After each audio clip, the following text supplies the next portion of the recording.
Excelente. Ahora estamos grabando. Entonces, en la clase de hoy vamos a continuar viendo el Ministerio Público. Dentro de eso, vamos a hablar ahora sobre los principios organizacionales del Ministerio Público, que a grandes rasgos son tres. La unidad en las actuaciones del Ministerio Público, la jerarquía, que está señalada cuando se habla de que el Ministerio Público es un órgano autónomo y jerárquico, y además la independencia funcional de los fiscales que tienen a su cargo la investigación de una causa. En ese sentido, cada uno, el principio de unidad se traduce en que cada uno de los fiscales, en el ejercicio de sus funciones, es decir, tanto en la investigación de las causas o de los hechos constitutivos de delito, el ejercicio de la acción penal pública y la protección de testigos y la víctima, representa en sus actuaciones a la totalidad del Ministerio Público, ¿ya? Siempre y cuando esas actuaciones procesales se hagan conforme a la ley. ¿Eso qué quiere decir? Que todas sus actuaciones, mientras cumplan con estos requisitos de ser conforme a la ley y dentro del ejercicio de estas funciones, van a implicar también una responsabilidad por parte del Ministerio Público, no solamente del fiscal, sino que además una responsabilidad del Estado por las actuaciones del Ministerio Público. Un poco lo que pasa también cuando hablamos de los tribunales, ¿cierto? Que hablamos del principio de unidad, ahí también se encuentra de manifiesto esto de que cada juez representa al final la jurisdicción. Aquí, cada uno de los fiscales del Ministerio Público en el ejercicio de sus funciones representa el actuar del Ministerio Público. Profe, Dígame. como el viernes no lo alcanzó a pasar muy bien, ¿no podría repetir lo del control jerárquico? Las últimas diapos que pasó muy rápido. Ya, a ver. Control jerárquico. Esencialmente lo que tienen que tener presente a propósito del control jerárquico es que, y dice relación también con lo que vamos a ver hoy día, con la jerarquía como un principio de la estructura del Ministerio Público, ¿cierto? Los fiscales no se mandan solos, sino que tienen superiores jerárquicos, que son los fiscales regionales en su caso, y los fiscales regionales a su vez tienen un superior jerárquico que es el fiscal nacional. Y por tanto, respecto de todas sus actuaciones en el ejercicio de sus funciones, existe una responsabilidad disciplinaria de todos estos funcionarios, tanto de los fiscales como de los funcionarios que no son fiscales dentro del Ministerio Público, ¿ya? Que es la responsabilidad disciplinaria, como saben, es discutido, pero generalmente se acepta que es una especie de responsabilidad administrativa, es decir, por los actos que ejercen funcionarios públicos. Y quien está a cargo de tutelar o de hacer efectiva esa responsabilidad disciplinaria siempre es el superior jerárquico, ¿no? En el caso de los fiscales adjuntos, los fiscales de las fiscalías locales, va a ser el fiscal regional, que tiene a su cargo la supervigilancia disciplinaria respecto de ellos, y respecto de los fiscales regionales va a ser también el fiscal nacional. Como les decía, el inicio de investigaciones disciplinarias puede ser tanto impulsado por algún ciudadano, ¿cierto?, que detecta algún vicio en la actuación de algún funcionario del Ministerio Público y lo denuncia ante su autoridad respectiva, es decir, regional o el nacional, o puede ser de oficio dentro de la misma fiscalía cuando esté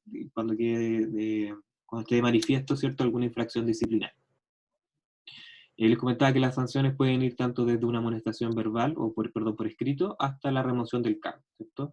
Que es lo que ocurrió, que al final no se verificó, ¿cierto? A propósito del fiscal Arias, no sé si se acuerdan, ¿cierto? Ahí también se discutió mucho si es que los fiscales regionales, esta facultad que tiene el fiscal nacional de solicitar su remoción para ante el Pleno de la Corte Suprema, era una responsabilidad política o una responsabilidad administrativa, disciplinaria.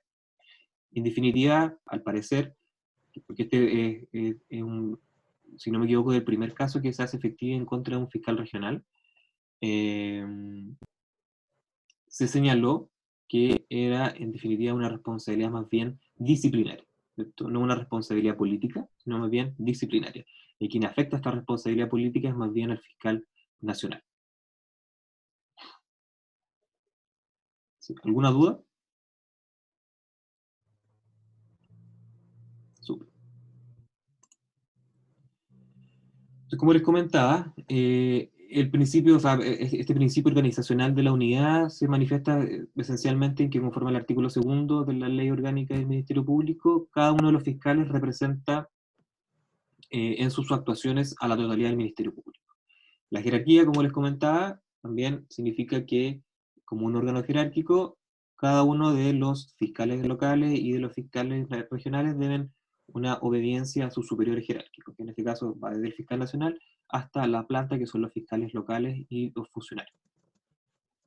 Sin embargo, a pesar de tener este control jerárquico, en el ejercicio de estas funciones, que son la investigación, la protección de la víctima y la presentación y la acción penal pública, los fiscales locales, es decir, la base de esta pirámide, tiene lo que se denomina independencia funcional.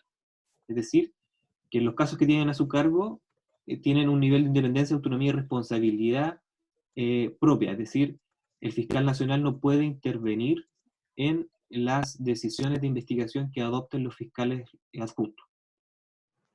Las únicas atribuciones que tiene el fiscal nacional es de impartir instrucciones generales. Las instrucciones generales son, a grandes rasgos, reglamentos, pero de alcance general, es decir, no respecto a una causa en particular, sobre algún tema específico, por ejemplo, sobre algún catálogo de delitos, o sobre las primeras actuaciones que se tienen que desarrollar en una investigación, o sobre la oportunidad, por ejemplo, de archivar provisionalmente una causa, etc. ¿Ya? Son grandes reglamentos o instrucciones que no apuntan a una causa en particular, pero que el fiscal nacional considera que son relevantes para tener presente por el resto de los fiscales y funcionarios. Esas instrucciones generales pasan a las fiscalías regionales, y luego las fiscalías regionales tienen que traducir esas instrucciones a algo más local, a las fiscalías locales y sus funcionarios. ¿Ya? A modo de ejemplo, esta es la que trabajamos nosotros, por ejemplo, y que trabajo en la unidad de violencia de género. Estas son públicas, ¿ya? Son oficios que tienen la instrucción general impartida por el fiscal nacional sobre criterios de actuación en delitos cometidos en contexto de violencia intrafamiliar, por ejemplo. Y en esa instrucción, bueno, tiene como 50 páginas, básicamente se señalan criterios de actuación, tanto de cómo calificar cierto hecho, la prohibición, por ejemplo, de calificar las lesiones en contexto de violencia intrafamiliar como lesiones leves, sino que siempre como lesiones menos graves. Que no se puede ocupar el principio de oportunidad en materia de violencia intrafamiliar, que antes de archivar tiene que someterse la decisión al fiscal regional, por ejemplo. ¿Ya? Son cosas que no están establecidas expresamente en la ley, pero que a través de estas instrucciones generales, que son actos administrativos del fiscal nacional, él va, en virtud del principio de jerarquía en definitiva, sus subordinados tienen que acatarlas. ¿Ya? Y luego, obviamente, si hay una infracción, por ejemplo, de un fiscal local respecto a una instrucción general, van a ser la responsabilidad disciplinaria de ese funcionario. ¿Sí? Profe, no entendí muy bien de los fiscales locales. ¿Ya? ¿No se puede intrometer en cuanto a su función el fiscal nacional? Pero en la causa específica, no sé si les queda claro. Por ejemplo, el fiscal nacional no puede impartir una orden de investigar o no puede tomar una decisión específica respecto de un caso en particular. Por ejemplo, que fue muy mencionado a propósito del caso Penta, el fiscal nacional, en su momento, bueno, es un poco confuso el caso Penta, pero ya, en la segunda etapa del caso Penta, en la que asumió como fiscal nacional Jorge Abbott, él tenía algunos vínculos de parentesco respecto de los principales imputados que representaban jurídicamente a la empresa. Y él prometió que no iba a intervenir en ningún caso respecto de esas actuaciones, que es una cuestión obvia porque él tampoco podía hacerlo, ¿ya? Y por ejemplo, él no podía tomar ninguna decisión respecto a esa causa. Él no podía decirle al fiscal, al fiscal adjunto, oiga, ¿sabe qué? Sobreseamos esta causa definitivamente porque ellos no tienen responsabilidad penal. ¿Se fijan? Él no puede tomar una decisión particular respecto a esa causa.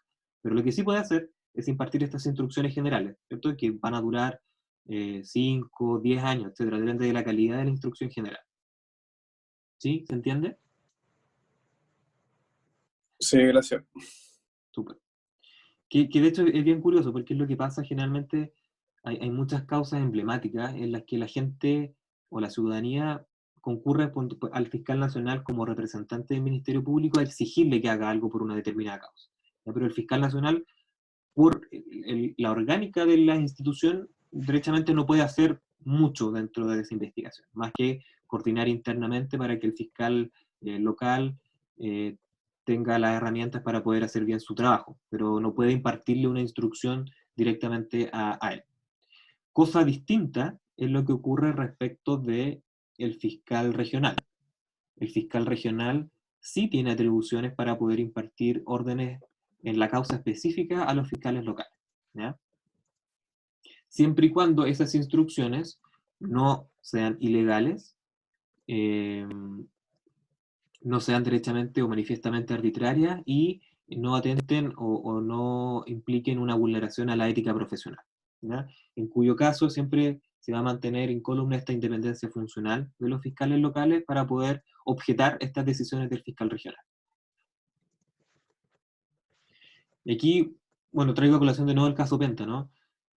Una de las cosas que se señaló que se vio afectada en este caso fue la independencia funcional de estos dos fiscales que renunciaron a la institución. No sé si se acuerdan, que fue el fiscal Gajardo y Norambuena, que tenían a su cargo la investigación. Ellos alegaron, ¿cierto?, que se estaban tomando una serie de decisiones por su superior jerárquico, que era el fiscal regional, que iban en contra, por decirlo así, de su criterio jurídico, de continuar o perseverar con esta causa y llevarla a juicio oral. Y al final lo que se hizo fue optar por una salida alternativa a través de un procedimiento abreviado, respecto de la cual no estaban de acuerdo los fiscales locales que llevaban, o los fiscales adjuntos que llevaban esa causa, y ellos alegaban, y salieron alegando ante la prensa, que se estaba mermando su independencia funcional como fiscales locales por órdenes que eran derechamente arbitrarias, ¿ya? Es discutido, pero en definitiva eso es lo que ellos salieron alegando a la prensa. Como para ponerle un ejemplo de esta tensión permanente que existe entre las decisiones que pueden adoptar los fiscales locales y los criterios que puedan adoptar sus superiores jerárquicos.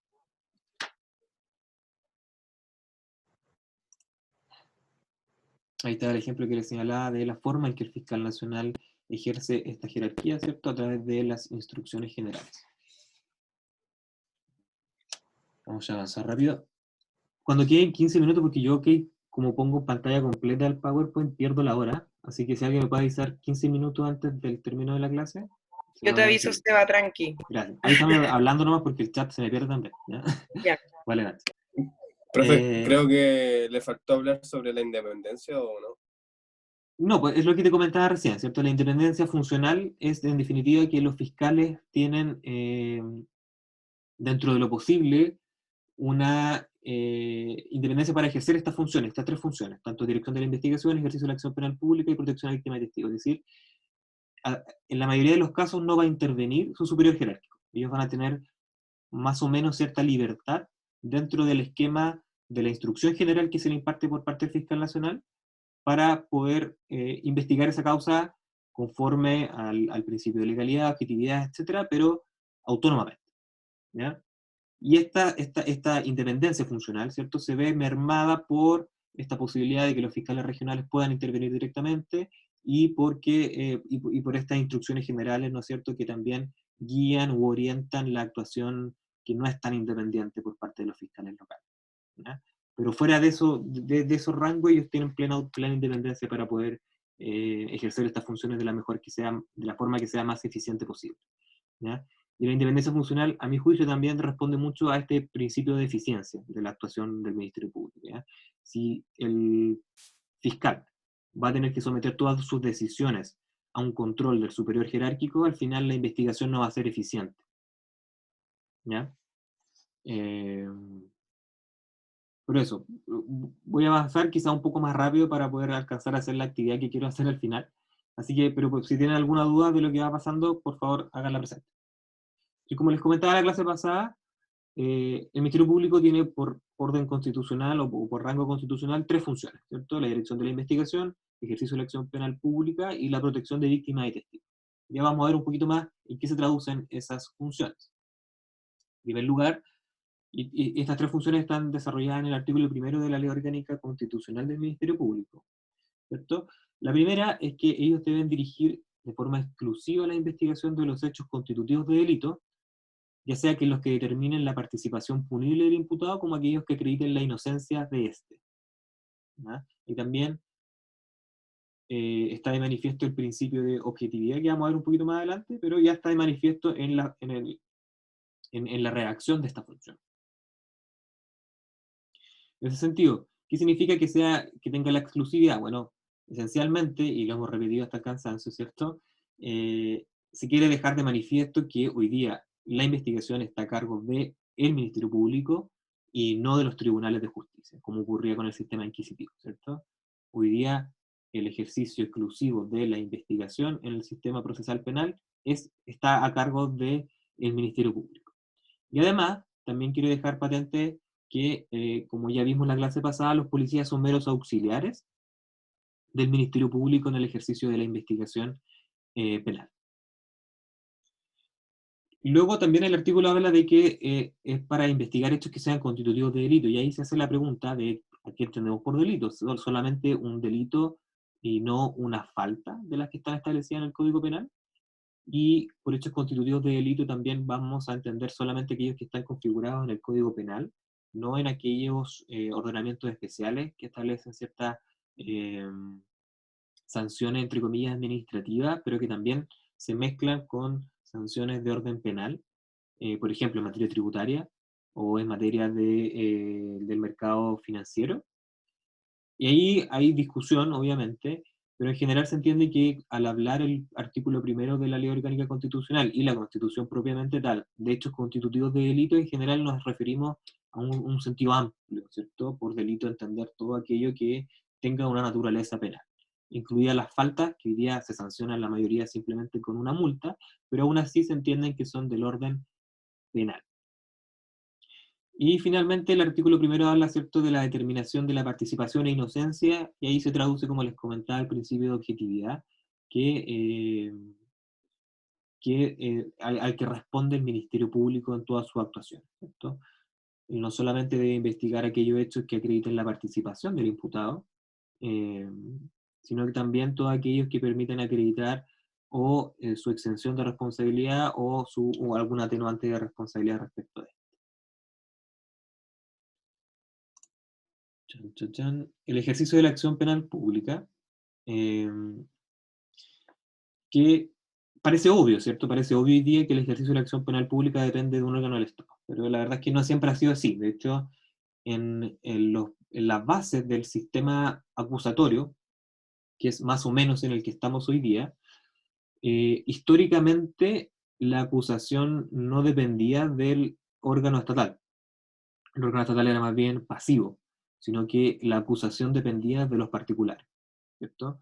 En los sistemas griegos y romanos, de un primer momento, ¿cierto?, la acusación era una cuestión que ejercían los ciudadanos, que iban ante los tribunales de justicia a hacer, a intentar hacer justicia respecto a un caso particular, ¿cierto?, incluido el orden civil y también el orden penal. En ese sentido, hoy día se establece que el ejercicio de esta acusación en realidad no va a depender del ciudadano, sin perjuicio de que el querellante va a tener ciertas facultades para poder forzar la acusación. Hoy día, mayoritariamente, y por una obligación legal, esta es una función del Ministerio Público, el ejercicio de la acción penal pública. Y esto hoy día en nuestro sistema se traduce esencialmente en la formulación de la acusación, ¿ya?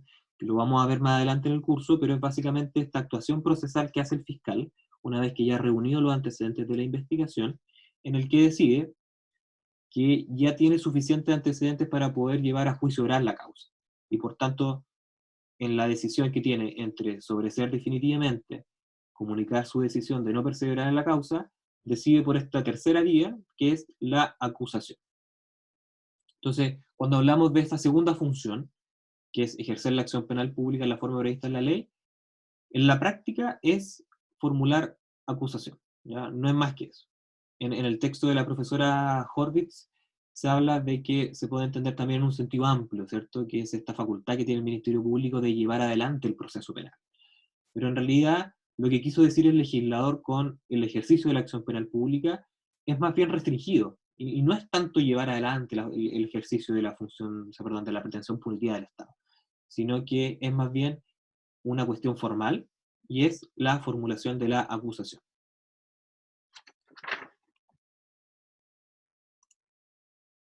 Finalmente, y esto lo conversamos o lo discutimos un poquito a propósito en la clase pasada, que es la adopción de medidas para proteger a víctimas y testigos, ¿cierto?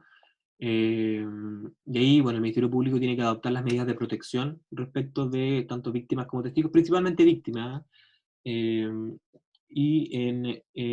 ese sentido, el Ministerio Público tiene facultades para poder adoptar por sí misma medidas. Me brilló algo. Ya, era la Nacho que está diciendo que se podía hacer tarjeta. Okay. En cuanto a las medidas de protección a víctimas, el Ministerio Público puede adoptar medidas de protección autónoma, que son bastante más suaves que las medidas cautelares que puede adoptar el tribunal. ¿Por qué son más suaves? Porque no pueden pasar a llevar las garantías fundamentales del imputado. Pero sí son medidas que, que están orientadas a proteger a la víctima. Por ejemplo, rondas periódicas de carabineros en el domicilio de la víctima para que hagan control de que la persona que está con orden de alejamiento, por ejemplo, no se acerque. Por ejemplo. Y además, obviamente, está la posibilidad del Ministerio Público y, de hecho, la obligación del Ministerio Público de solicitar las medidas cautelares que sean necesarias para velar por la protección de la víctima. ¿Ya? También es súper necesario. Y aquí se traduce principalmente la función de brindar protección a la víctima, ya en las medidas de protección autónoma y en las medidas cautelares que pueden solicitar ante un tribunal, ante el juzgado de garantía.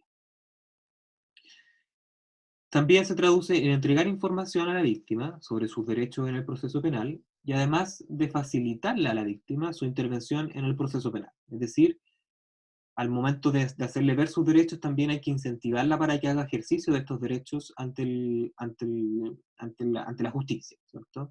Es decir, que pueda intervenir haciendo, por ejemplo, si ha sido víctima de un robo, que pueda intervenir haciendo efectiva su responsabilidad, la responsabilidad del imputado para que le devuelvan los efectos del robo, por ejemplo.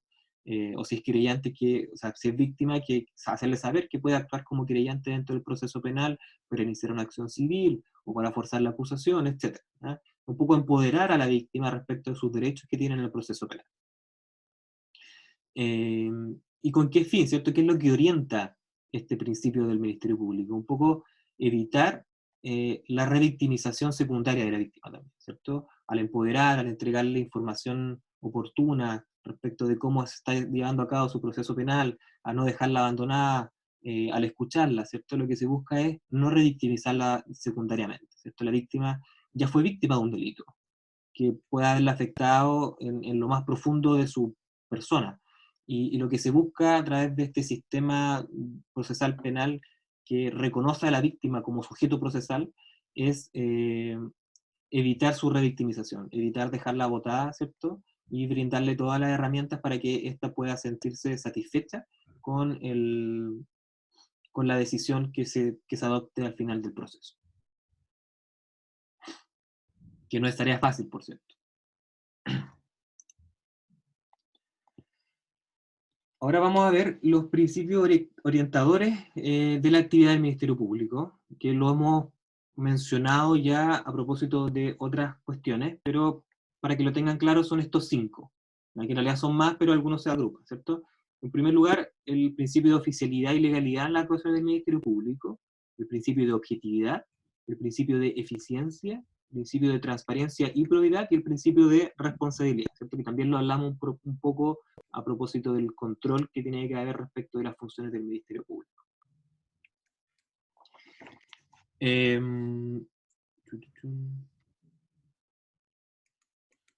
Ya, también esto lo hemos hablado muchas veces, pero el Estado tiene la atribución privativa para el ejercicio de la acción penal pública. Es decir, ¿qué significa esto? Que no hay ninguna necesidad de que el particular ponga en marcha o active o excite el ejercicio de la acción penal pública. ¿Ya? A diferencia de lo que ocurre, por ejemplo, en sede civil, ¿cierto? Que los tribunales son más bien, o el sistema de justicia se orienta más bien a una cuestión que se inicia por iniciativa de parte. Esto lo hemos visto en el resto de los cursos. Aquí el Ministerio Público se rige por el principio de oficialidad, es decir, al tener el Ministerio Público, ya sea por denuncia de las policías o denuncia de las víctimas, o porque de oficio toman conocimiento de un hecho constitutivo de delito, ellos tienen la obligación legal de iniciar una investigación respecto de estos hechos, ¿ya? Sin necesidad de que una víctima les diga, oiga, necesito iniciar una causa respecto de esto, sin perjuicio de que eso sea la norma general, ¿ya? ¿Qué significa esto también? que en el ejercicio de la acción penal pública no es necesario, por regla general, que la víctima esté de acuerdo con continuar con el proceso. Y esto es sumamente relevante. Por ejemplo, le voy a hablar un poco de las cosas que veo yo, por ejemplo, en materia de violencia intrafamiliar. Si nosotros como Ministerio Público estamos convencidos de que aquí ocurrió una situación que es constitutiva de delito, y la víctima, ya sea porque está inserta en un ciclo de violencia, y después de la agresión se busca reconciliar con el agresor, y por tanto no quiere continuar con el proceso penal, el Ministerio Público no se, o sea, si bien puede tomar en consideración su opinión, en virtud del principio de oficialidad, el Ministerio Público está obligado o tiene la facultad de continuar con esa investigación, ¿cierto? Y hacer efectiva la sanción penal que le corresponde a ese agresor por la comisión de un delito, ¿ya? No es relevante, una vez iniciada la investigación, la opinión de la víctima, sin perjuicio de que, obviamente, contar con una víctima que colabore en el proceso penal siempre va a ser mejor para llevar a un buen juicio oral, en el que ésta pueda declarar y sea convincente para las alegaciones que vamos a hacer como Ministerio Público. ¿Se entiende? Ok, y obviamente, como todo en materia procesal, esto tiene ciertas limitaciones y además ciertas excepciones. Las limitaciones son estos delitos de acción pública previa instancia particular, ya que están regulados en el artículo 54 del Código Procesal Penal, y además existen otros que están regulados en otros códigos normativos. Que son, por ejemplo, los que están ahí en el artículo 54, algunos delitos como el delito de amenaza, como las lesiones menos graves o las lesiones leves, que es una falta, los delitos sexuales cuando son cometidos contra personas adultas, ¿ya? También exigen que exista una denuncia por parte de la víctima para que se inicie la investigación, ¿ya? El Ministerio Público no puede en estos casos de oficio iniciar la investigación penal. A su vez también hay delitos que por su regulación específica exigen una condición objetiva de procesabilidad, que es que ciertos órganos especializados como el Servicio de Impuestos Internos, la Fiscalía Nacional Económica, el Servicio Nacional de Aduana, etc., presenten una denuncia al Ministerio Público para poder iniciar investigaciones respecto de la comisión de estos delitos, ¿ya? También es súper discutido, y lo van a ver en la prensa, etcétera, respecto de si debiera existir estas condiciones objetivas de procesabilidad o no, porque en definitiva dan cierto margen de impunidad respecto de la comisión de ciertos delitos, ¿cierto? Especialmente en materia tributaria, que se ha discutido harto, y en materia de corrupción también ha sido un tema bien discutido, porque es una norma reciente. Y hay excepciones, que son en las que el Ministerio Público derechamente no interviene en las funciones del Ministerio Público, como la investigación, la acusación y la protección de víctimas y testigos, que son, uno, los delitos de acción penal privada, en los que todo el proceso se lleva adelante sin la intervención del Ministerio Público, es decir, es la víctima la que directamente concurre ante los tribunales para hacer efectiva una sanción penal en contra del imputado, que son delitos de naturaleza más bien privada, como por ejemplo las injurias y las calumnias. No, creo que solo las injurias. Y está el otro caso, que es cuando el juez de garantía acepta forzar la acusación por parte de la víctima. Esto lo vamos a ver después, pero a grandes rasgos, si el Ministerio Público no quiere acusar, decide, en virtud de sus facultades, que no tiene los antecedentes suficientes para acusar, y comunica esta decisión ante el tribunal, la víctima, a través de actuando como querellante, va a tener la posibilidad de forzar esa acusación y continuar ella sola, es decir, sin el auxilio del Ministerio Público, en el juicio oral, ¿ya? Que es súper complejo, ha ocurrido en un par de casos, pero es bastante complejo porque ya no tienes el apoyo del Ministerio Público para hacer efectiva esta sanción penal, ¿cierto? Y ya el hecho de que el Ministerio Público considere que los hechos o no son constitutivos de delito o no hay una participación del imputado en estos hechos, igual le da al tribunal, ¿no es cierto?, una sensación de que aquí podría haber más bien una absolución en el juicio oral, ¿ya? O sea, ya es un precedente más o menos importante respecto a la decisión que se va a poder adoptar después. Creo yo que tendría que ser un creyente muy magnífico, ¿cierto?, o muy excelente en el ejercicio de su función para poder obtener una condena en estos casos. Pero, Profe, dígame. en cuanto a la primera limitación, Ujú. se refiere a que se tiene que iniciar por querella para poder iniciar el O proceso denuncia, penal. pero el tema es ¿Querer? que tiene Ah, que ya. ser a iniciativa de la víctima. Eso es lo que quiero decir. Ya. En el resto de los casos, que en la regla general, no es necesaria ni siquiera una denuncia, ¿ya? Pero en estos casos, sí o sí. Y si el Ministerio Público inicia una investigación sin la denuncia de la víctima, estamos en problema, ¿ya? Y el principio de legalidad, que va muy vinculado al principio de oficialidad, es esencialmente que una vez iniciada la investigación, el Ministerio Público tiene, por regla general, la obligación de continuar con esta, y si existen los antecedentes, formular la acusación y llevarla a juicio oral. Y en contraposición a este principio de legalidad, encontramos el principio de oportunidad, que se lo adelanto, lo vamos a ver más adelante, pero es un principio que faculta al Ministerio Público, por razones de de política criminal, perdón, para o no iniciar una investigación o no continuar con esta, ya sea por la gravedad de los delitos, por los hechos que se denuncian, y en un sentido amplio también incluye, por ejemplo, la decisión o la facultad que tiene el Ministerio Público para archivar la causa o para aplicar su facultad de no iniciar investigación, ¿ya? En un sentido amplio, como les repito, porque el principio de oportunidad es una facultad específica que tiene el Ministerio Público, pero no se asusten, lo vamos a ver en detalle más adelante. Pero en definitiva, un poco para que vean, el principio de legalidad, por una parte, obliga, ¿cierto?, a continuar con la investigación, pero tenemos este otro principio, que es el principio de oportunidad, que responde más bien a cuestiones de política criminal, es decir, a decisiones legislativas respecto de qué cuestiones o qué delitos son más o menos relevantes, que choca con este principio de legalidad, ¿cierto? Y le permite o faculta al fiscal para no continuar con esta investigación o derechamente nunca iniciarla.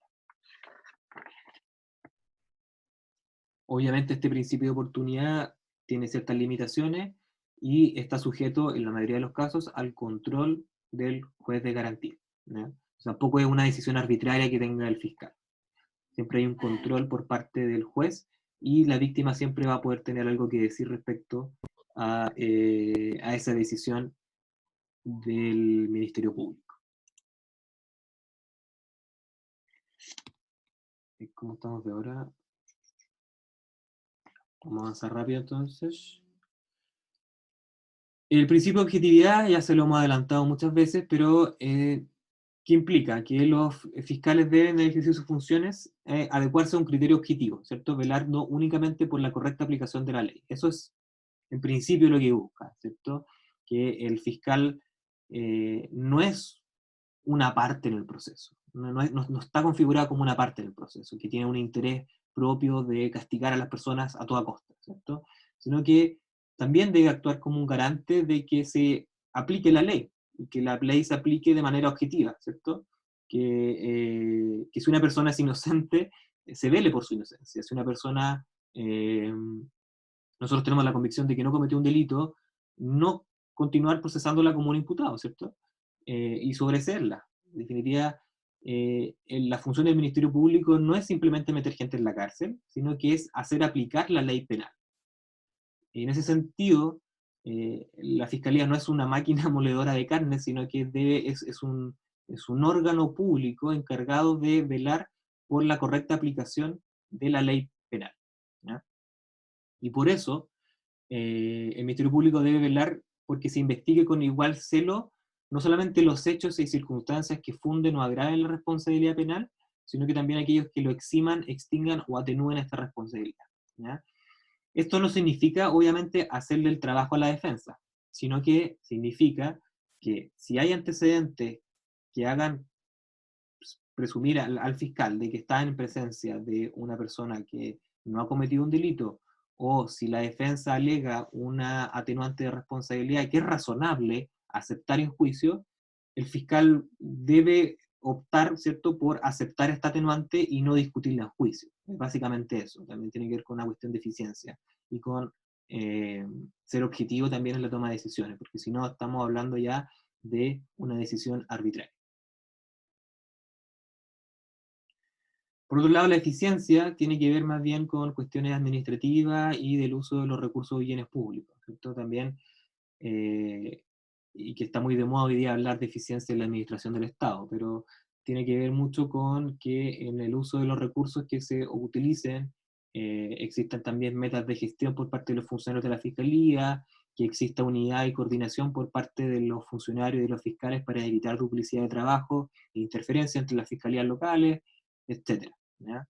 Y además, una cuestión que se incorporó, obviamente como contraste a lo que ocurría con la antigua gestión de las causas del sistema penal, es que se estableció por orden, por rango legal en la Ley Orgánica del Ministerio Público, en el artículo 6º, que los procedimientos del Ministerio Público deben ser lo más ágiles y expeditos, sin mayores formalidades que las establecidas en la ley, ¿cierto? Procurando siempre una simplificación y rapidez en sus actuaciones. Y eso también lo vemos en todo el proceso penal, cuando se señala que la investigación, por ejemplo, no puede durar más de 2 años. ¿Ya? También es una manifestación de este principio de eficiencia. ¿Ya? Porque, ¿qué es lo que ocurría antes? Las causas podían durar 10 años. Lo vemos las causas que siguen pendientes del sistema antiguo del crimen, en materia de derechos humanos, por ejemplo. Las causas son larguísimas. Entonces, ¿qué es lo que se buscó?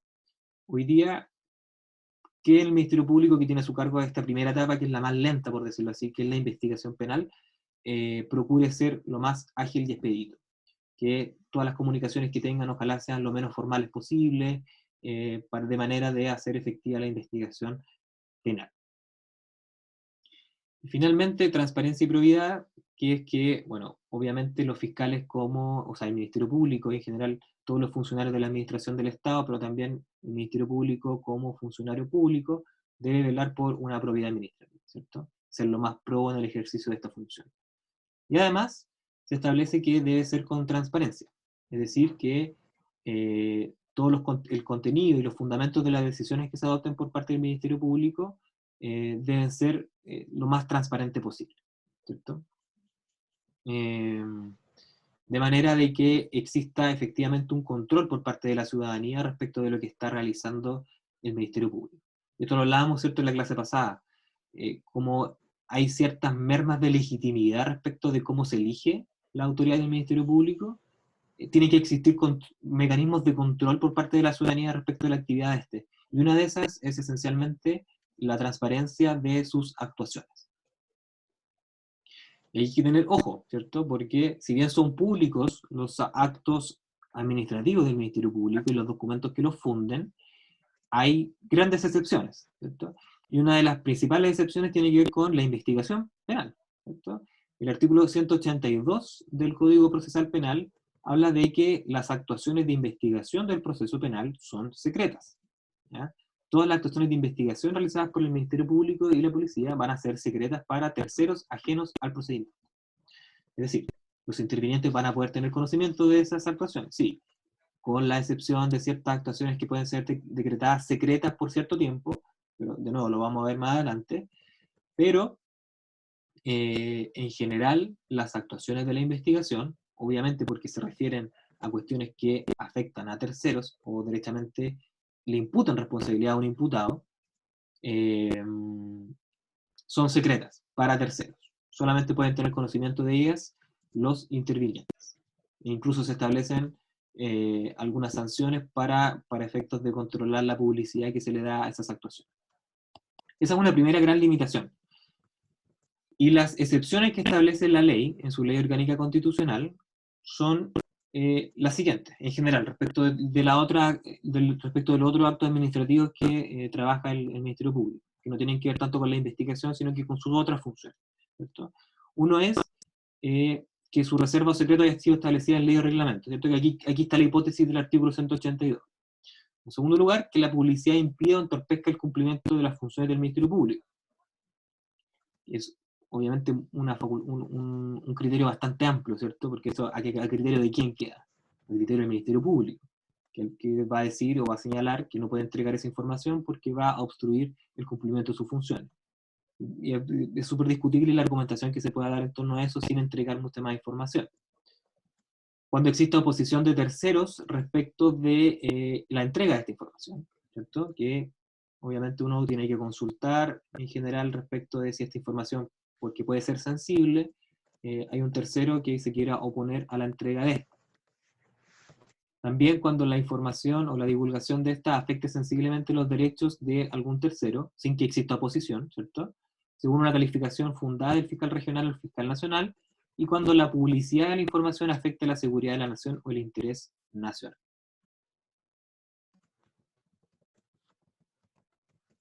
Como les digo, todas estas tienen que ser debidamente fundadas para uno, como órgano de la administración, no entregar esa información. Pero hay que verlo en el caso a caso. Y finalmente, la responsabilidad. Que como les comentaba, ya lo hablamos un poco a propósito del control que existe sobre el Ministerio Público, pero también como buen órgano de la administración del Estado, perdón, no de la administración del Estado, pero como buen órgano público, también tiene que estar sujeto sus funcionarios a responsabilidad en el desarrollo de sus funciones. En ese sentido, los funcionarios del Ministerio Público y los fiscales tienen tanto responsabilidad penal, administrativa y civil. Entonces ya hablamos de la responsabilidad disciplinaria, ahora tenemos que ver esta responsabilidad más bien general, ¿cierto? Hay responsabilidad penal, obviamente, de parte de los funcionarios, de los fiscales, tanto ya sea por la comisión de un delito común, obviamente ahí se van a responder como cualquier otro ciudadano, y también van a tener responsabilidad por delitos que hayan cometido en el ejercicio de su función, ¿ya? En cuyo caso existen un procedimiento especial, ¿cierto?, que es la querella de capítulos, que es la misma que se regula a propósito de los jueces de la República, ¿ya? ¿Qué particularidad existe respecto a la responsabilidad penal de los fiscales? Es que obviamente quienes investigan a los fiscales tienen que ser otros fiscales, ¿cierto? Entonces, en la Ley Orgánica Constitucional se regula bien quiénes van a ser las personas encargadas de realizar esta investigación. Respecto a los fiscales locales, son algún fiscal regional que sea designado. Respecto de un fiscal regional, el fiscal nacional va a designar a un fiscal regional que lo investigue, obviamente distinto a sí mismo. Y respecto de la responsabilidad penal que le pueda caber, por ejemplo, al fiscal nacional, que también lo hemos visto hace poco, el Consejo General va a sortear a un fiscal regional para que lo investigue. Asimismo existe responsabilidad administrativa, que no lo vamos a ver porque en realidad tiene que ver con ciertos deberes de transparencia que tienen que tener los funcionarios públicos. Y obviamente también existe responsabilidad civil por parte de los fiscales, respecto de los cuales encontramos un régimen de responsabilidad común, que se va a regir por las reglas de la responsabilidad civil extracontractual del Código Civil, respecto de las actuaciones que comete alguno de sus funcionarios, pero además hay un régimen especial de responsabilidad del Estado y del Ministerio Público, por conductas que sean calificadas como injustificadamente erróneas o arbitrarias. Y en este caso, el que va a responder es el Ministerio Público, como órgano autónomo, pero siempre va a tener el derecho de repetir en contra del funcionario o el fiscal cuando éste haya cometido este daño, ¿cierto?, con culpa grave o dolo. Un poco también conforme a las reglas ordinarias en materia de responsabilidad extracontractual. ¿Y en qué caso? En realidad, como la Ley Orgánica Constitucional habla de que sean injustificadamente erróneas o arbitrarias, el estándar en general para responder por responsabilidad del Estado es súper alto. Entonces se ha dado en casos bien patentes de negligencia por parte de la Fiscalía, que es, por ejemplo, cuando se confunde la identidad del imputado. Es decir, se equivoca por algún motivo la policía o la Fiscalía en llevar a alguien a juicio, y en vez de llevar a Pepito, lleva a Pepote, ¿ya? Y eso no se hace ver oportunamente, y en definitiva se condena a esa persona, o que afecta a prisión preventiva, por ejemplo, sufriendo obviamente un agravio, y después obviamente, como ese error no tiene ninguna justificación legítima, el Estado es condenado, ¿no? Y esos son los principales casos que se han dado cuando hay error en la identificación de la persona. Y obviamente todas las personas dicen que son inocentes, pues entonces es bien complejo, ¿no? Y eso ha pasado. Ojalá que no les pase. Y ahora vamos a ver, ¿cuánto nos queda? 1, 2, ¿20 minutos? Sí, todavía no sonaba la alarma que tenía de los 15 minutos, así que tranqui. Ya, vamos a ver la estructura general del Ministerio Público, que es la parte más lateral que nos queda.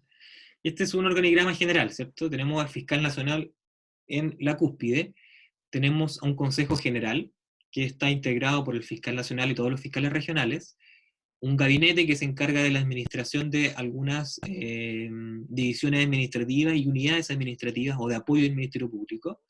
Tenemos unidades especializadas que dependen directamente del fiscal nacional, que son unidades dedicadas a prestar apoyo en las investigaciones de determinados delitos que por su complejidad requieren apoyo. Y tenemos finalmente las fiscalías regionales, que se estructuran, hay una por cada región, con la salvedad de la región metropolitana, que tiene 4, centro norte, sur, oriente y occidente, que también se organizan como mini fiscalías nacionales, con funciones más o menos similares de administración que tiene el fiscal nacional, y que a su vez, más abajo se encuentran las fiscalías locales, que son en las que trabajan directamente los fiscales adjuntos, que son los que tienen el ejercicio directo, ¿cierto?, de las funciones del Ministerio Público: la investigación, la acción penal pública y la protección de víctimas y testigos. Esto es a grandes rasgos. La Fiscalía Nacional, entonces, como les comentaba, está integrada por el fiscal nacional, las unidades especializadas, que según la Ley Orgánica Constitucional del Ministerio Público no son fijas, sino que están sujetas a la determinación que tenga el fiscal nacional. Y además una Dirección Ejecutiva Nacional, que tiene a su cargo 6 divisiones administrativas y otras 6 unidades de apoyo, que estas sí están expresamente establecidas en la Ley Orgánica Constitucional, y por tanto si se quiere crear una nueva, tendría que haber una modificación de rango legal, que se encargan a grandes rasgos de brindar apoyo tanto de soporte más bien administrativo, por ejemplo informática, hay una división de apoyo a víctimas y testigos, otra que tiene que ver con infraestructura, etc. Ya son bien más que bien funciones administrativas, y además hay unidades de apoyo que tienen que ver con otras áreas que no tienen que ver directamente con la investigación de delitos propiamente tal. Y de otro lado están estas unidades especializadas que, como les comentaba, son creadas por el fiscal nacional para asesorar o brindar apoyo técnico, es decir, jurídico, en la investigación de ciertos delitos que por su complejidad requieren más apoyo, ¿cierto? Una de las primeras que se creó fue la unidad especializada en materia de drogas. Hay otra unidad que se dedica a responsabilidad penal adolescente y delitos violentos. Otra unidad que se dedica a ver delitos en materia de corrupción. Otra que ve delitos económicos y crimen organizado. Y finalmente, obviamente, la mejor unidad especializada, que es la que trabajo yo, que es la que ve derechos humanos, violencia de género y delitos sexuales, que es la que suena más interesante, obviamente, de todas. Las otras son aburridas. El fiscal nacional, así que si algún día le preguntan cuál es la mejor unidad, ustedes ya saben cuál responder. El fiscal nacional, en tanto, y esto lo vamos a ver rapidito, dentro de los requisitos que existen para ser fiscal nacional, bueno, son bien básicos, ¿cierto? Tener derecho a sufragio, ser un ciudadano con derecho a sufragio, no encontrarse sujeto a una incapacidad o incompatibilidad legal, que como veremos, estos 2 requisitos son comunes a todos los funcionarios del Ministerio Público. Y además tener al menos 10 años el título de abogado, es decir, yo no podría ser porque ni siquiera tengo el título, y haber cumplido 40 años. Para su elección existe un mecanismo bastante complejo en el que intervienen todos los poderes del Estado. Y allí se buscó asegurar de que su elección ojalá fuera lo más ponderada posible, ¿no? En la que intervengan ojalá la mayoría de los órganos del Estado, pero además que su elección, como tiene quórum altos, como que vamos a ver, por ejemplo, en el Senado, su aprobación tiene que ser de 2/3 de los miembros en ejercicio, que es uno de los quórums más altos que existe en materia de legislativo, ¿cierto? Entonces, la persona del fiscal nacional tiene que contar, ¿cierto?, con un respaldo más o menos transversal, ¿cierto?, de la clase política. Entonces, ¿cómo se elige? Hay un concurso público ante la Corte Suprema, quienes elaboran una quina de los postulantes que ellos consideran que son los más apropiados para ejercer el cargo. Luego, esa quina se envía al presidente de la República, quien elige o propone un candidato al Senado. Y luego, como les comentaba, el Senado tiene que aprobar a ese candidato con 2/3 de sus miembros en ejercicio, un quórum muy alto. Y una vez que se aprueba, queda firme la decisión que se va a traducir, perdón, en un oficio del presidente de la República para que éste ejerza su cargo. El cargo hoy día del fiscal nacional dura 8 años. Y ojo con eso, porque creo que en el apunte de los profesores Horvitz y López habla de 10 años. ¿Ya? Eso se modificó, porque eso era originalmente, hoy día son 8 años en su cargo.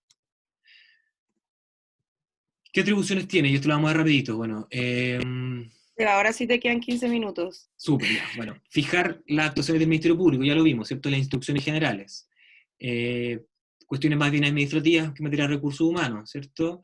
Esto de crear las unidades especializadas, que ya lo comentamos. Dictar reglamentos también tiene que ver con funciones más bien administrativas. Lo que es relevante a mi juicio, sí, tienes la facultad de nombrar y solicitar la remoción de los fiscales regionales. Esto no sé por qué se escribió tan mal, pero lo voy a modificar.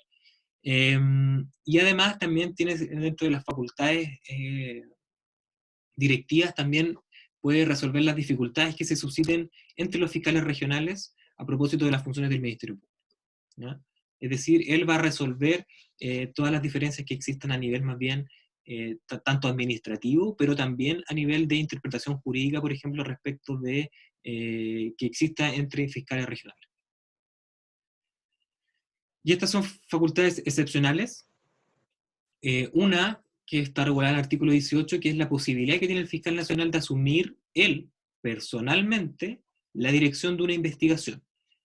Pero ojo, que es una facultad excepcional, y solamente se va a poder utilizar cuando la investidura de las personas involucradas, ya sea como imputada o como víctima, hagan necesaria su participación para asegurar que no exista arbitrariedad en las decisiones adoptadas por el Ministerio Público, ¿cierto? Y una debida imparcialidad en el ejercicio de estas funciones.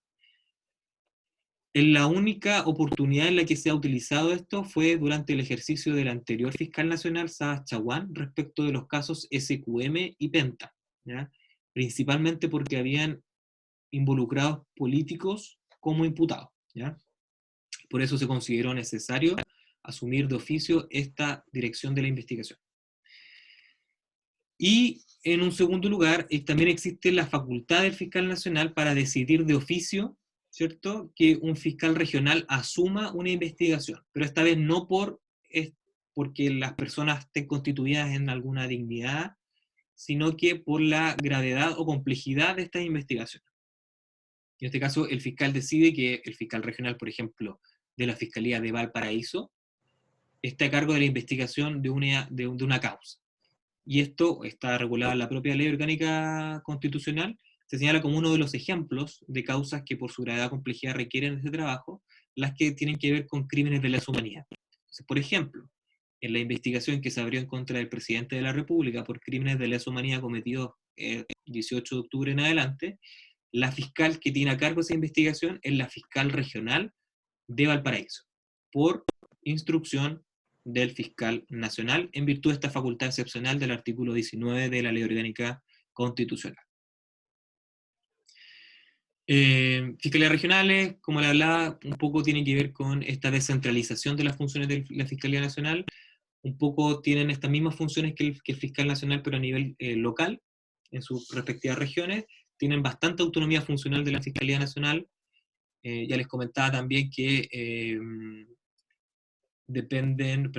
hay una por cada región, con excepción de las fiscalías metropolitanas. Tienen como principal función la regulación de las fiscalías regionales y locales y conocer y resolver reclamaciones contra los fiscales adjuntos. También tienen, ¿cierto?, esta facultad disciplinaria respecto de sus fiscales locales. Y las fiscalías locales, que como les comentaba también, son las unidades operativas propiamente tal, que tienen el ejercicio de las funciones del Ministerio Público propiamente tal, en las cuales están los fiscales adjuntos, que se dedican al ejercicio directo de las funciones del Ministerio Público. Hablamos también que gozan de autonomía funcional o independencia funcional respecto del fiscal nacional, pero no así del fiscal regional, que puede impartir órdenes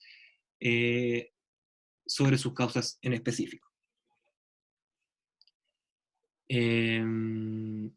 respecto de la designación del fiscal regional, aquí una cosa también relevante, es que a diferencia del fiscal nacional, es propuesto por una terna del Pleno de la Corte de Apelaciones de la región respectiva, ¿ya? Y de esta terna es electo por el fiscal nacional. Y los fiscales locales, obviamente, como tienen un rango inferior, son electos directamente por el fiscal nacional de una terna que le propone el fiscal regional. Pero además existe totalmente un proceso de selección interno, con evaluaciones, etc. En resumen, esta es la estructura orgánica del Ministerio Público, ¿cierto? En la cúspide del fiscal nacional y la Fiscalía Nacional, luego las fiscalías regionales, luego las fiscalías locales que tienen un fiscal jefe, y finalmente los fiscales adjuntos, ¿cierto? Que son la base y quienes ejercen directamente las funciones del Ministerio Público. Son la patita más funcional de este órgano persecutor. Y ahora vamos a ver el Cajut, ¿ya? Que espero que podamos hacerlo bien. Chun, chun, chun.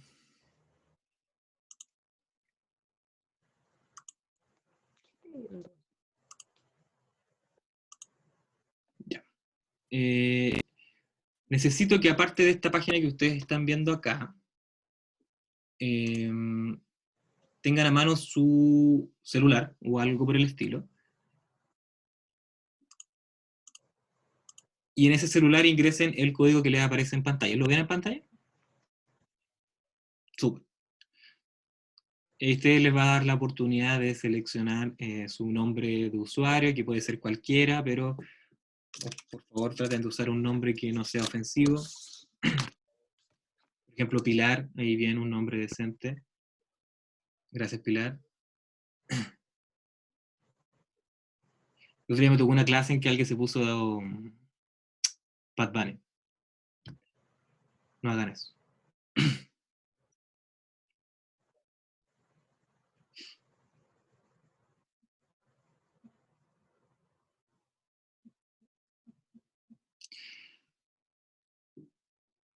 En la pantalla de acá, en la que yo lo estoy compartiendo por Zoom, a ustedes les va a salir las preguntas. Y en su otro dispositivo en el cual ustedes están ingresando ahora, les van a salir las posibilidades para presentar la respuesta, ¿ya? Que van a ser simplemente unos símbolos con la alternativa. Veo que van 11, 12 inscritos, 13, 14. Excelente. 15, 16. Vamos bien, vamos bien. ¿Cuántos somos, Nacha? ¿Cuántos son? Un segundo, perdón, son 21, si no me equivoco, 21 alumnos. 21, bien, vamos 18. Quedan 3. Vamos que se puede. 19.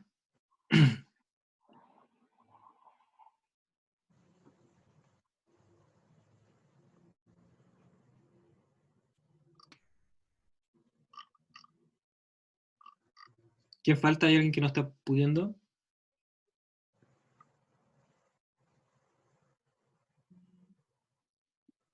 A ver. Jóvenes. 20, vamos, vamos, vamos. Queda uno.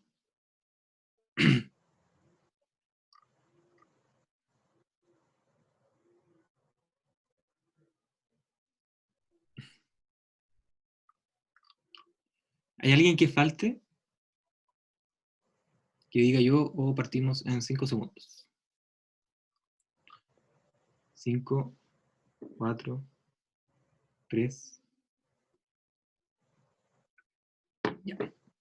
Vamos a comenzar entonces. Atento a las preguntas.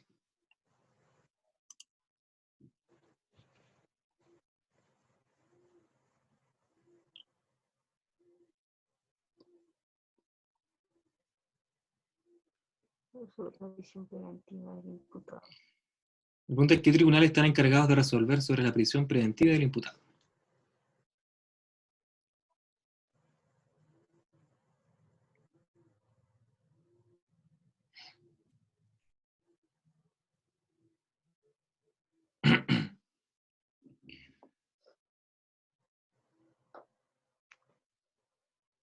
5 segundos.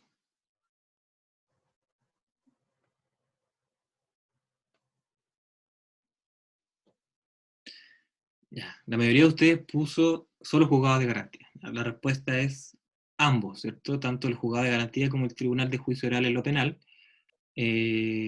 cuando tenga que resolver sobre eso, porque el imputado que está sujeto a prisión preventiva, una vez que el tribunal de garantía deja de conocer de la causa y pasa al juicio oral propiamente tal, ese imputado pasa a disposición de este tribunal. Y por tanto, él también va a decidir sobre su prisión preventiva o su libertad. Pero continuamos. ¿Quién va ganando? Manuel. Ah, eso por cierto, no sé si los comenté, pero ganan puntos en virtud de que tan rápido responden, ¿no? Por si acaso. Segunda pregunta. ¿Qué tribunal está encargado de autorizar diligencias de investigación intrusivas?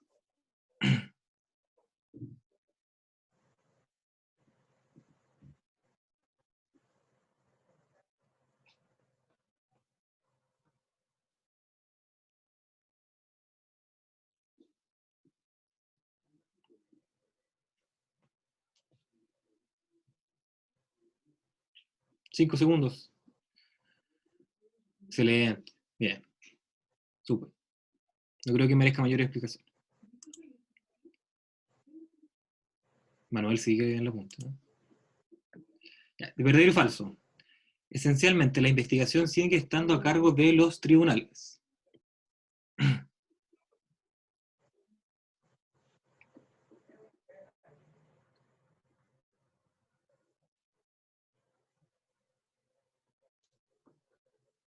Esta wea es divertida.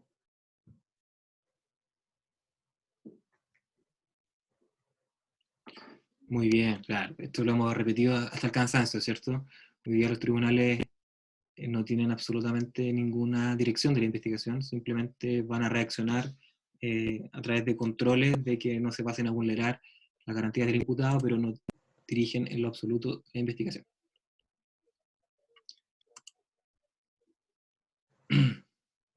Esta tiene selección múltiple, así que pueden elegir más de una. Un juez de garantía puede ser inhabilitado de conocer la audiencia de formalización por haber actuado en el mismo procedimiento como juez del Tribunal de Juicio Oral en lo penal, haber intervenido en el mismo procedimiento como fiscal, haber emitido previamente dictamen sobre la cuestión pendiente y haber conocido de la audiencia de control de detención.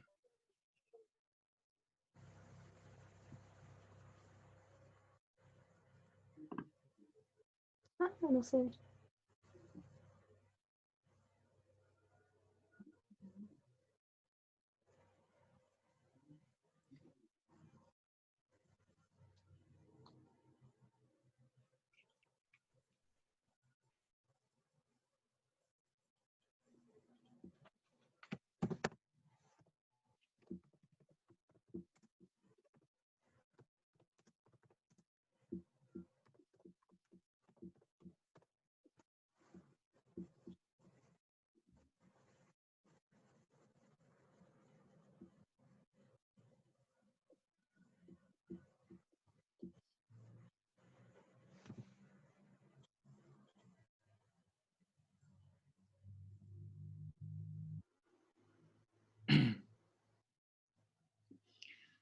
Vamos a ver cómo le fue.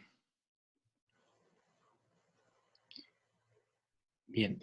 Respecto a la primera, recuerden que esta es una regla que aplica solamente respecto de los jueces del Tribunal de Juicio Oral en lo penal, y es al revés la regla. Es que esa persona ha intervenido además como juez de garantía en el mismo proceso penal, ¿ya? Así que era incorrecta.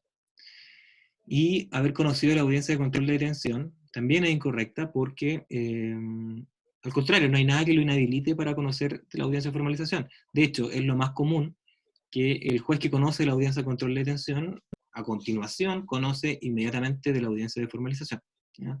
No es una de las reglas que están establecidas a propósito de las inhabilidades especiales en materia de penal. Y haber emitido previamente dictamen sobre la cuestión pendiente, acuérdense que respecto de los jueces de garantía y tribunal de juicio en lo penal, aparte de estas reglas especiales, también le concurren las reglas generales en materia de inhabilitación de los jueces, ¿ya? Y esa es una de ellas. Que tengan ojo ahí.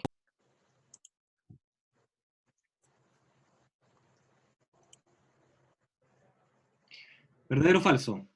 Durante el control de identidad preventivo, las policías pueden revisar las vestimentas del sujeto.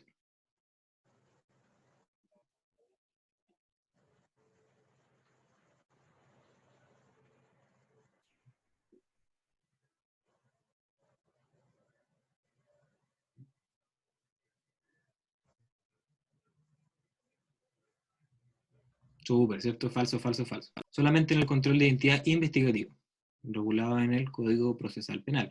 Respecto a este nuevo control de identidad preventivo regulado en esta ley especial, no están facultados para ello. La policía es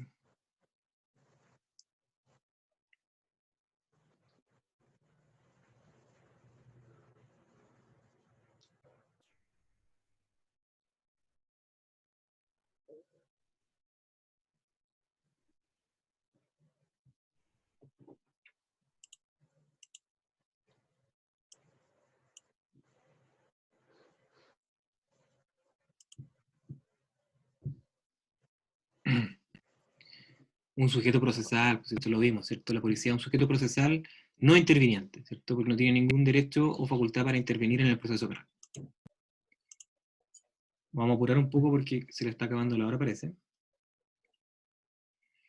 De la siguiente, ¿cuál es un indicio suficiente que faculta, o sea, cuál de estas no es un indicio, a juicio de ustedes, que faculta realizar un control de identidad? Puede ser más de una. Y no es un indicio suficiente.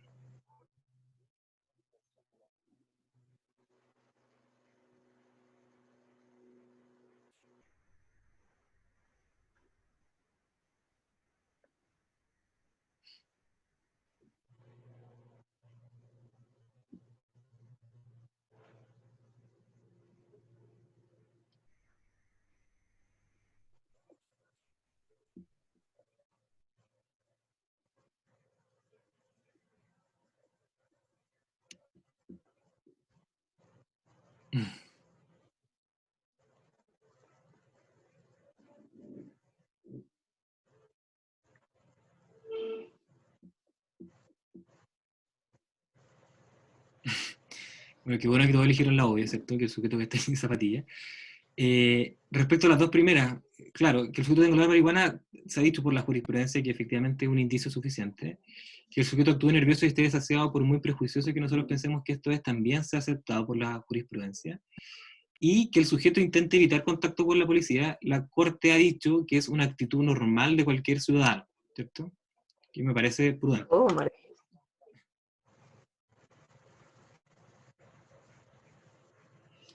¿Verdadero y falso? El fiscal es el encargado de dirigir exclusivamente la investigación.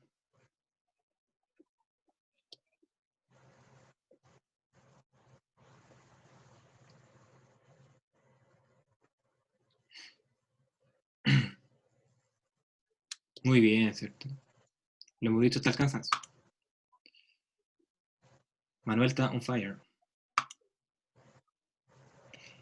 Respecto al fiscal nacional, es cierto.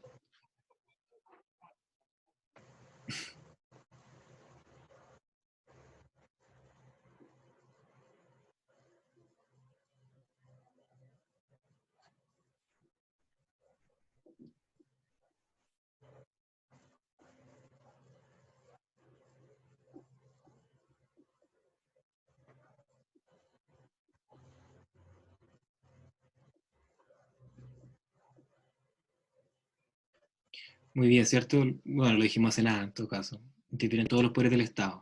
Poder judicial, poder ejecutivo y poder legislativo. Marcaron la 4.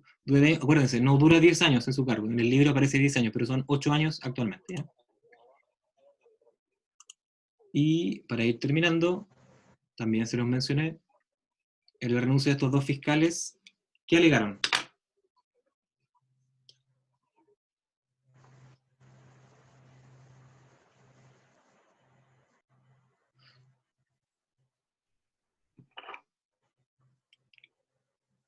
María.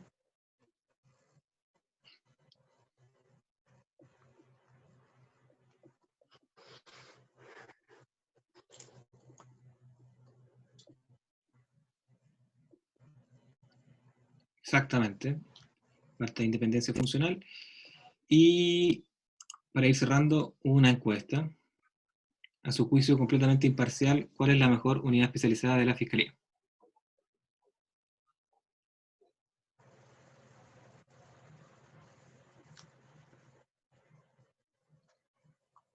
Esta tiene trampa. Esta viene con trampitas, sí.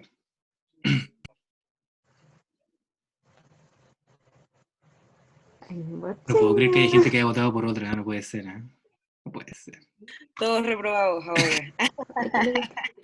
Bueno, es que no sé quiénes fueron, así que bien. Tercer lugar salió Francisco, segundo lugar Beni, y primer lugar creo que Manuel, ¿cierto? Manuel, muy bien, felicidades Manuel. No va a tener ningún puntaje en beneficio por esta actividad, pero felicidades, de todas maneras. Todo hace para la prueba. Vamos a discutirlo, vamos a discutir. Vamos a ver si hacemos esta actividad en otras oportunidades. Así que eso, pues, creo que estamos en la hora, así que muchas gracias por haber puesto atención en la clase de hoy. Y nos vemos entonces el viernes, para que ahora puedan ir tranquilamente a su clase de Derecho Comercial. Así que los dejo.